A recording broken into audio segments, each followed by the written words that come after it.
feel low, you can still go. Even when you feel slow, you can still go. Even when there's no hope, you can still go.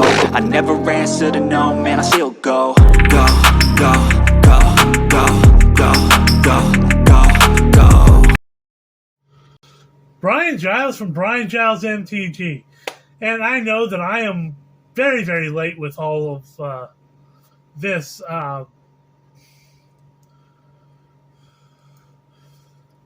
March of the Machines spoilers. I've had a lot going on at the house here, and it's been kind of crazy. And dealing with my mom after her surgery and everything. So we're going to jump into this last video because the video I made for the last part didn't turn out right. So let's start off with Crystal Carapace. A green and 3 for an enchantment aura that reads enchant creature. Enchant creature gets +3/+3 and has ward 2 and it cycles for 2. Hey, that's solid. 4 mana, you get 3/3 and a ward 2. Plus you get this, it's got the cycle on it. So if you don't need it, get rid of it.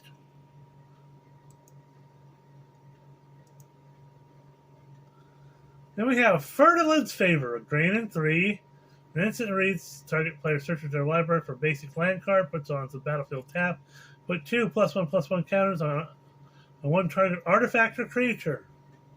Okay, that works.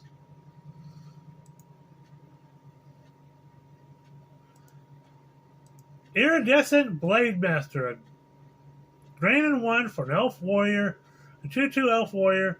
As pay a green and 3, and Iridescent Blademaster gets +2/+2 to on your turn. Okay, kind of pumpable, a little expensive, so. But it's a common, so we get that. Next up, we have Portent Tracker. A green and 1 for a 1/1 Satyr Scout. Tap it to untap target land, or tap it, choose target battle. If an opponent protects it, remove a defense counter from it. Otherwise, put a defense counter on it.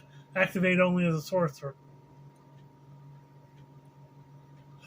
So, that could definitely, more putting than taking off battles and untapping lands. Useful little card. Next up, we have Serpent Blade Assailant.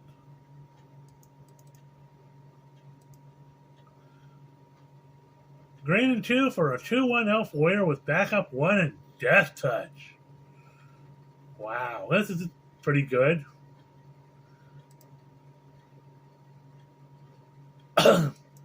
Next up, we have Tangled Skyline.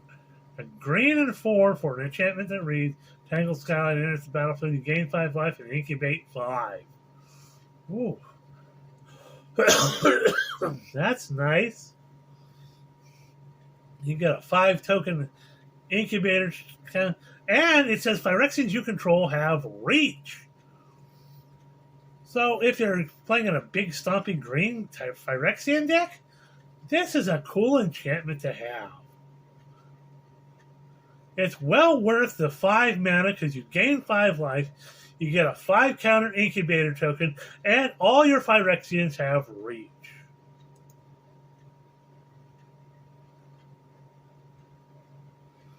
Next up, we have Timberland Ancient. 2 green and 4 for a 6/5 tree folk with reach and trample and 4 cycling 2. Big, stompy tree folk creature.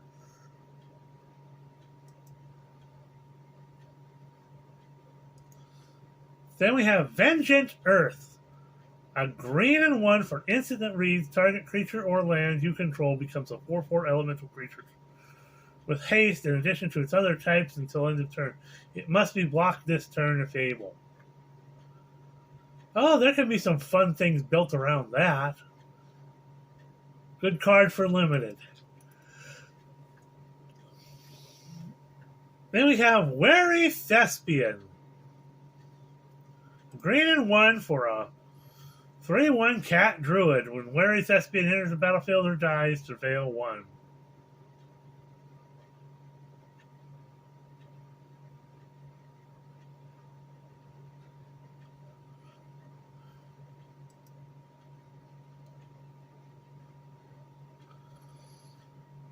Next up, we have Wildwood Escort. A green and 4 for a 3/3 elf warrior. Wildwood Escort enters the battlefield. Return target creature or battle card from your graveyard to your hand. Wildwood Escort would die. Exile it instead. So some creature and battle recursion. That might be nice to have. Next up, we have Flywheel Racer. 2 colors for a 3/2 artifact vehicle with vigilance. Tap it to add 1 mana of any color. Activate only a Flywheel Racer as a creature and crew it for 1. Does some mana fixing while it's a creature. So that might be nice in a Tron deck. For certain. With the vigilance too. Next up, we have another flippy card in Pyretic Prankster. A red and 1 for 2/1 Devil that transforms for a Phyrexian black and 3 into Glistening Goremonger. A 3/2 Phyrexian Devil. When Glistening Goremonger dies, each opponent sacrifices an artifact or creature. Well, it's red and black. That's the sacrifice color, so definitely something to think about in that. Next up, we have Bonded Herd Beast, another flippy card for a green and 4 for a 4/5 beast that transforms for a red and 4.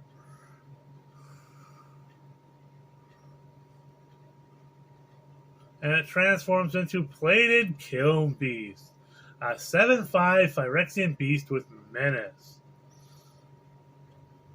So if you're playing in a red-green type of big stompy creature deck, that's a kind of a solid add.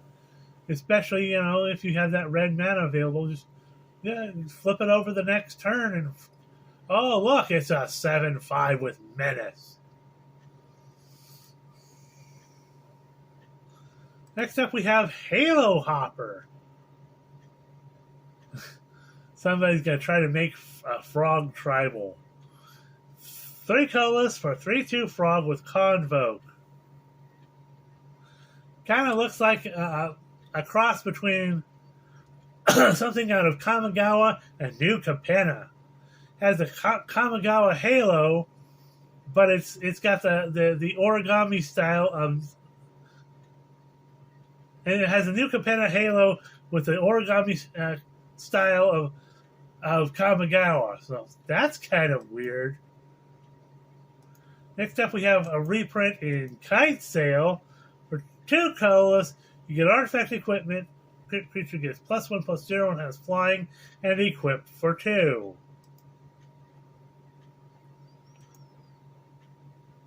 We have Phyrexian Archivist, which is 6 colors for a 4/5 Phyrexian construct with reach. Pay 2, tap it, put target card from a graveyard on the bottom of its owner's library. That can be useful. Next up, we have Skittering Surveyor. 3 colors for an artifact creature construct, a 1/2 artifact creature construct. When it enters the battlefield, you may search your library for a basic land card, reveal it, put it in your hand, and shuffle. And finally, we have Urn of Godfire.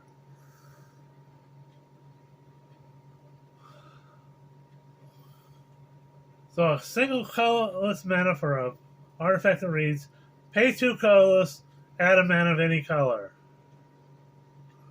Or pay 6 color, tap it, and sacrifice it, destroy target creature or enchantment. So that's all of the regular cards. I don't know how, if I'm going to go into the commanders right now or not. But we're going to leave it off here. We're going to see you at the pre-release events and stuff, which is happening this weekend because the cards will be released this next Friday. So, hoo-ha, we'll see you on the next